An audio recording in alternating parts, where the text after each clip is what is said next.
Hello dear students, welcome to today's class on three kidney disorders. They are renal hypertension, nephritis and nephrosis.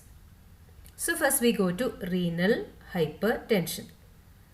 This is a state of abnormally high blood pressure in the nephric blood vessels. So this disease is also called as renovascular hypertension, which is elevated blood pressure inside the kidney. And what is the reason behind it? We know that the blood supply to the kidney is done by the renal arteries, which will enter into the kidney and split into around 1 million afferent arterioles. So it is the renal artery which is supplying blood to the kidney. Suppose there occurs a narrowing of the artery. What will happen? The supply of blood to the kidney will be reduced. So it is caused by a narrowing in the arteries that deliver blood to the kidney. This narrowing can occur either in one of the renal arteries or in both, because each renal artery is supplying blood to one kidney. So this kind of narrowing can occur in either one of the arteries or both. So this condition is called renal artery stenosis. Now, so what happens? The perfusion to the kidney is reduced. What do you mean by perfusion? The blood supply to the kidney is reduced. So when the blood supply to the kidney is reduced, there will be activation of the RAS pathway. What is RAS pathway? RAS pathway is renin-angiotensin-aldosterone system. So when is this pathway usually activated? It is activated when our body suffers from dehydration. So when the kidneys receive low blood flow, they will act as if the low blood flow is due to dehydration. So usually the RAS pathway is activated when there is dehydration. But because of the narrowing of artery that supplies blood to the kidney, the blood flow to the kidney reduces, and this is often mistaken as dehydration. So the RAS pathway will be activated. If the RAS pathway is activated, we know that they will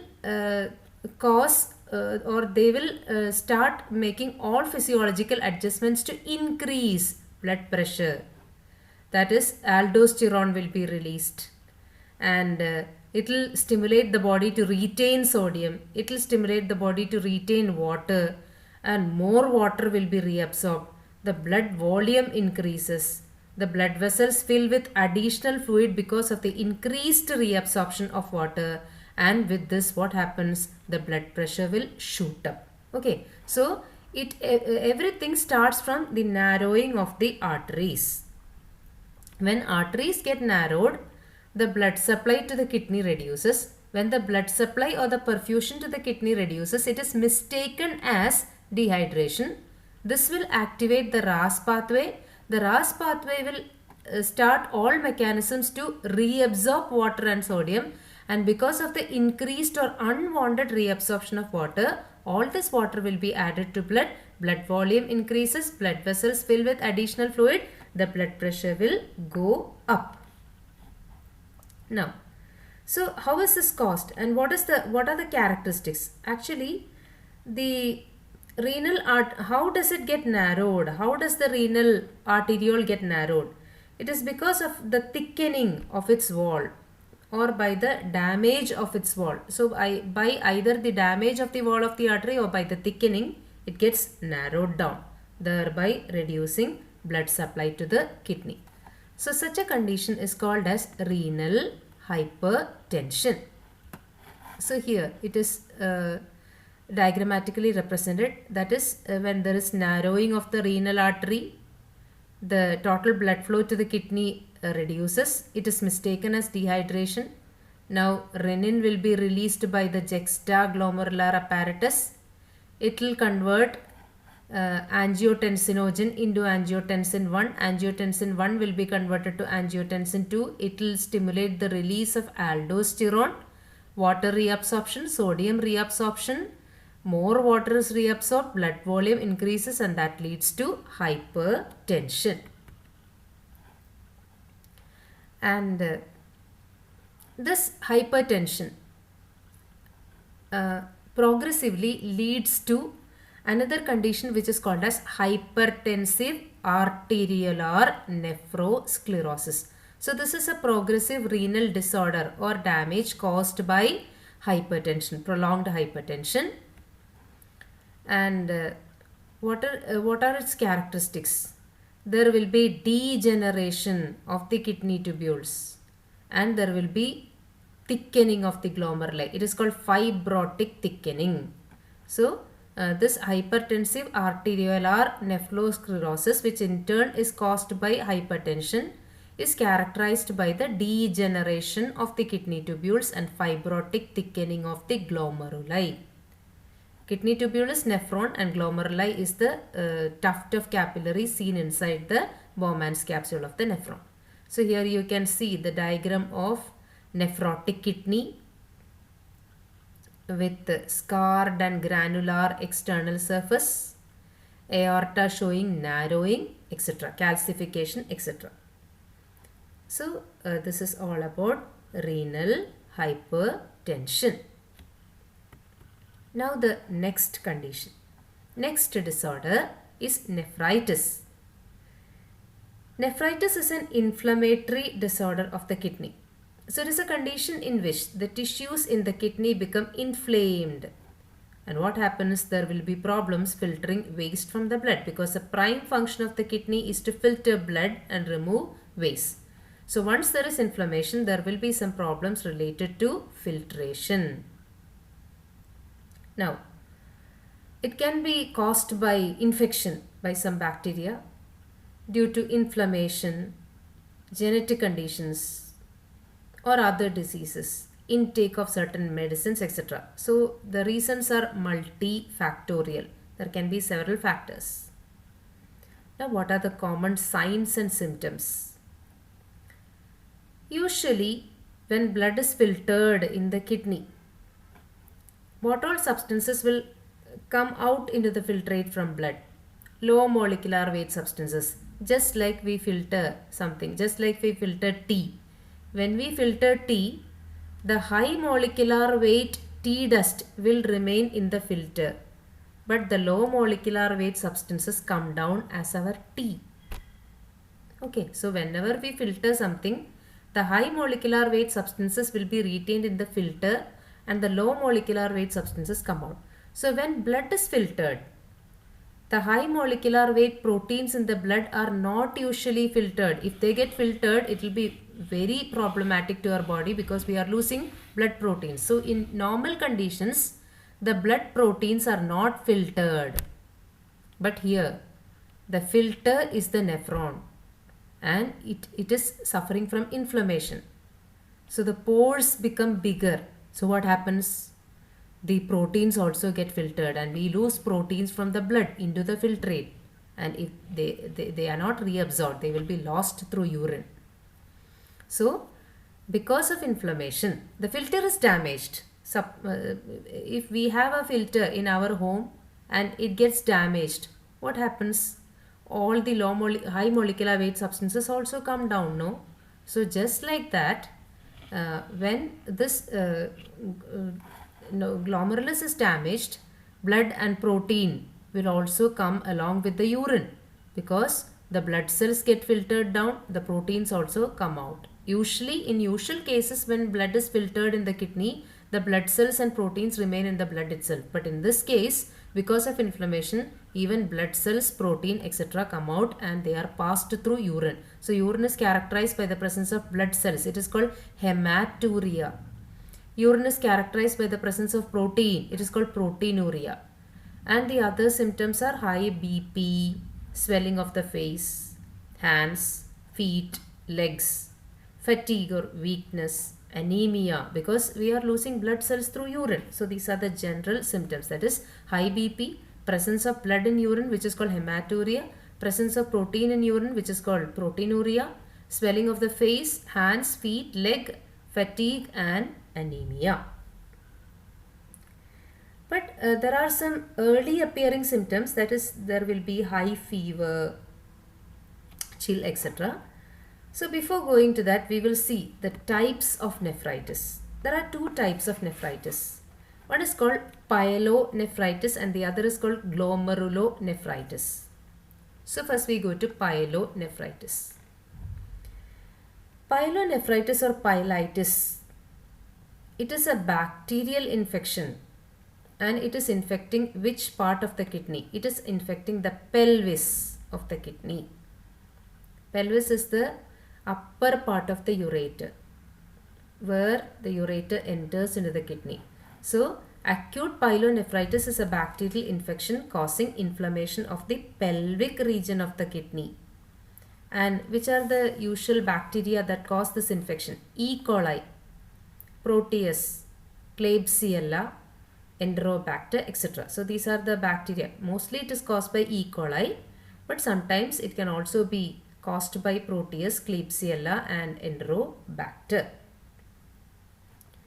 Now, this is like a urinary tract infection. Urinary infection affecting the upper part of the ureter. So it can spread from the bladder to the kidney and their collecting systems. So it's a complicated problem.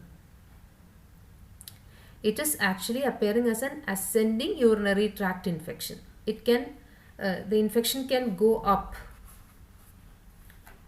It can spread from the bladder. Bladder is down in the human body, and from the bladder it can go up and go even up to the pelvic region of the kidney. Usually urinary tract infections affect the lower part of the urinary tract, but in this case it will go up from the bladder to the ureter and upper part of the kidney.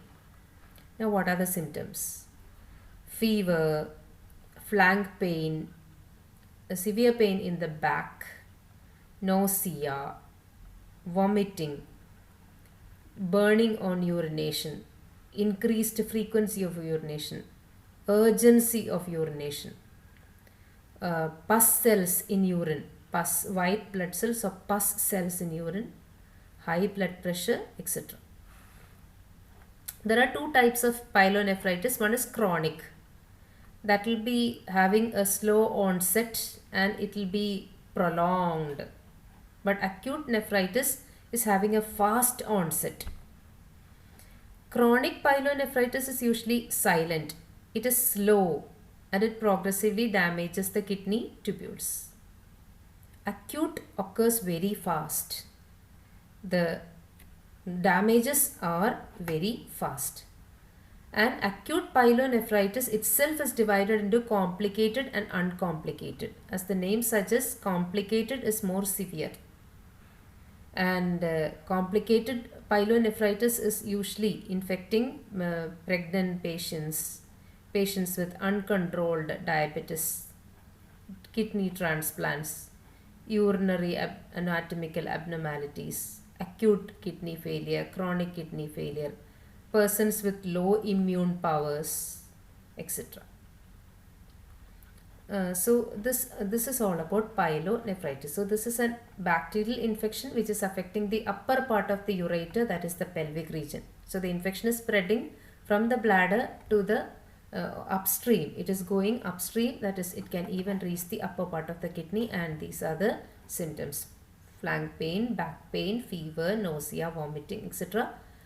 Pyelonephritis is chronic as well as acute. It can be chronic or acute. Chronic is somewhat silent, but acute is a bit complicated.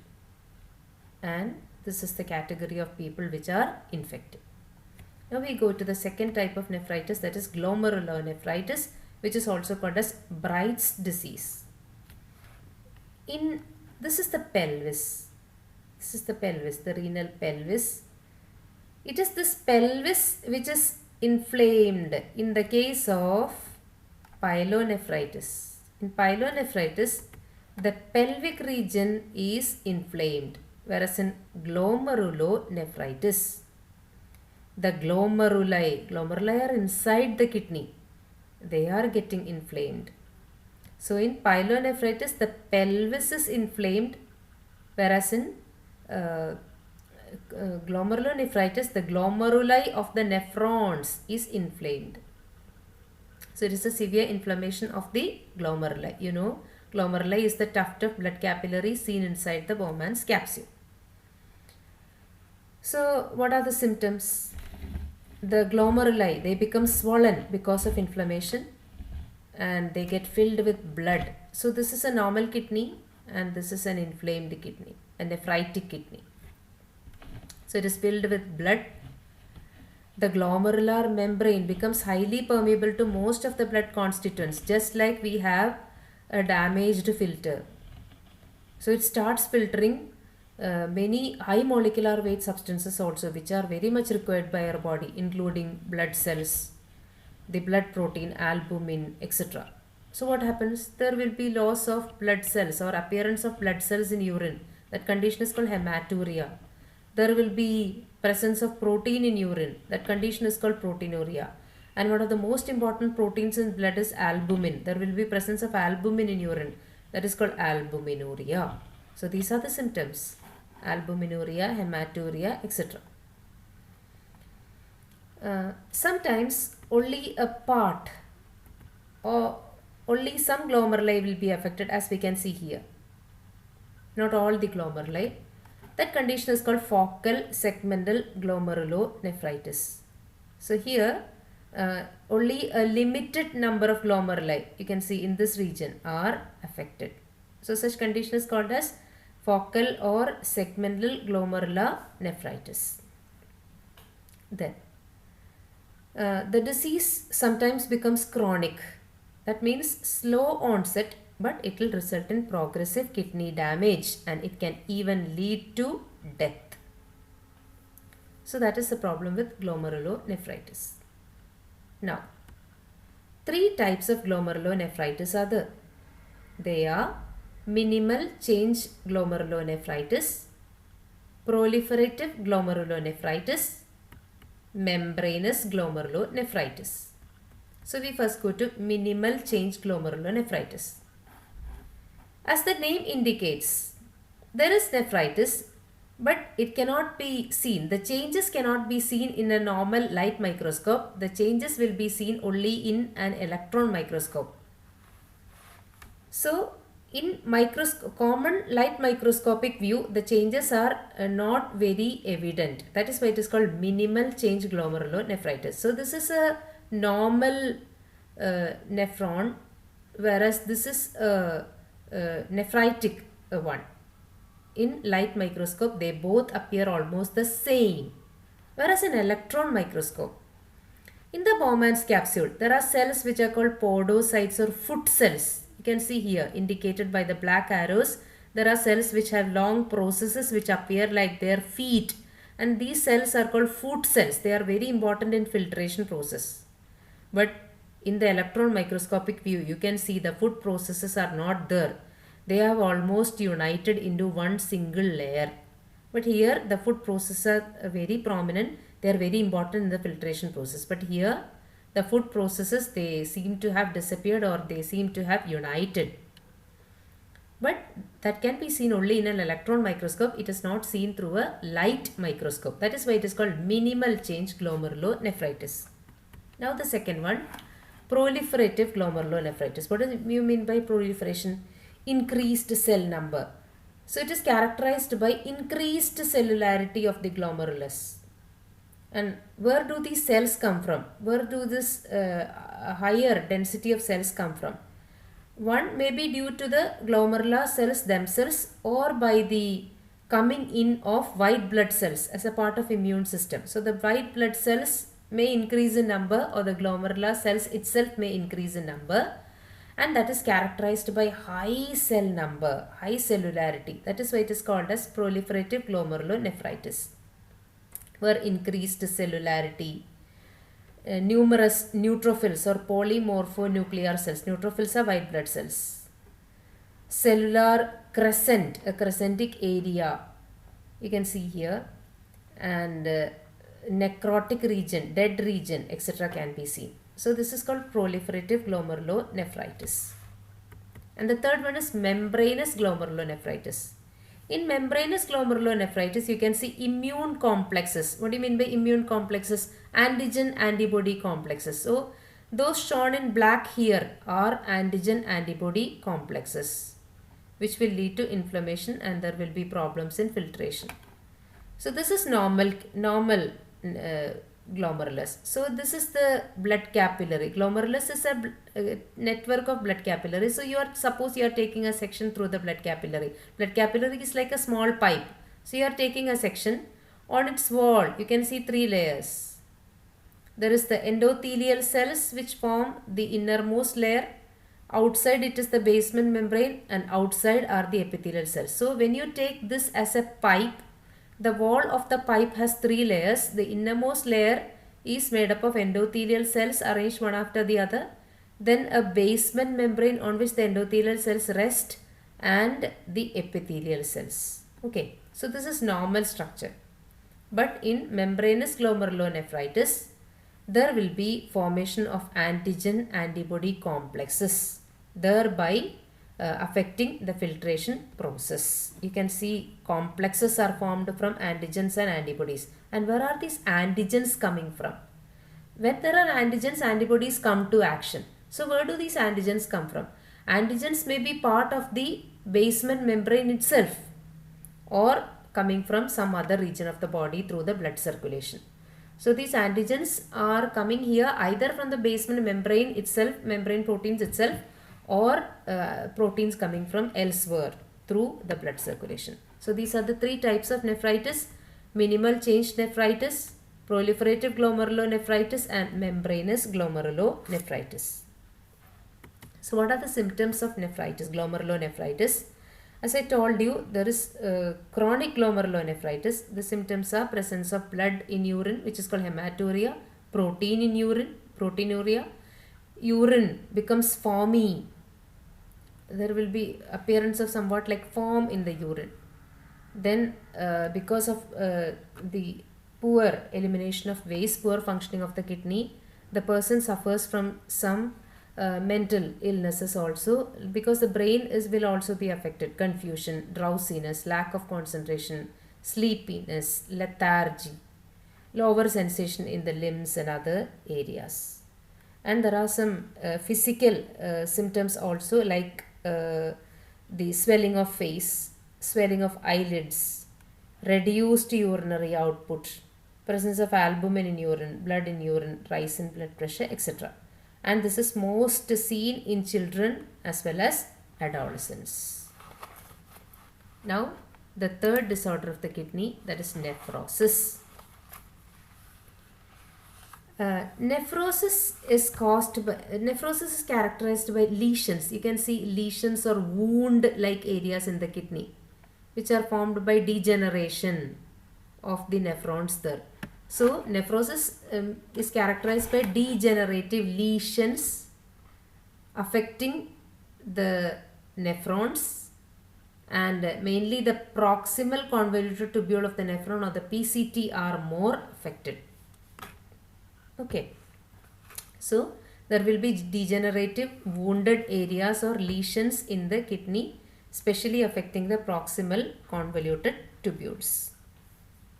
So here also the filter is affected. So what will happen? There will be massive leak of protein. It is called proteinuria or albuminuria. They will appear through urine, in the urine. So there will be massive leak of protein, that is albumin, into the urine. That condition is called proteinuria or albuminuria. Now, what happens when albumin is filtered? Blood is losing albumin. But albumin was an important protein in blood which retained water in the blood. Albumin is a solute which contributes to the osmotic potential of the blood, by which it has a tendency to retain water. So albumin was someone who so far used to retain water in blood. But when albumin is lost through urine, what will happen? The blood will not retain water. So whatever excess water is there in the blood will be leaking into the tissue. Okay, so The blood will retain water only if there is sufficient albumin. But blood is losing albumin because of the problem with the kidney. Because of nephrosis, the blood is losing albumin through urine. So the blood is now not having enough albumin. So it is not ready to retain water. And what will blood do with this water? This water will be allowed to seep into the spaces in between the cells in the tissue. So there will be retention of fluid in the body. That condition is called edema. There will be retention of fluid in the tissue causing swelling. And which parts are affected? There will be swelling in the hand, feet, around the eye, etc. And often this fluid can be accumulated in thoracic cavity, abdominal cavity, etc. Even this fluid can go and accumulate in thoracic cavity, abdominal cavity, etc. So edema or swelling is seen in feet, abdomen, eyes, hands, ankles, etc. There will be puffiness. Why? Because there is degeneration of the nephrons, especially the proximal convoluted tubule, and because of degeneration, the blood loses lot of albumin.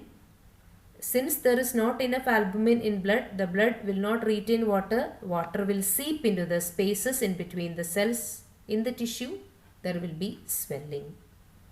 So this is what is called as nephrosis. Thank you.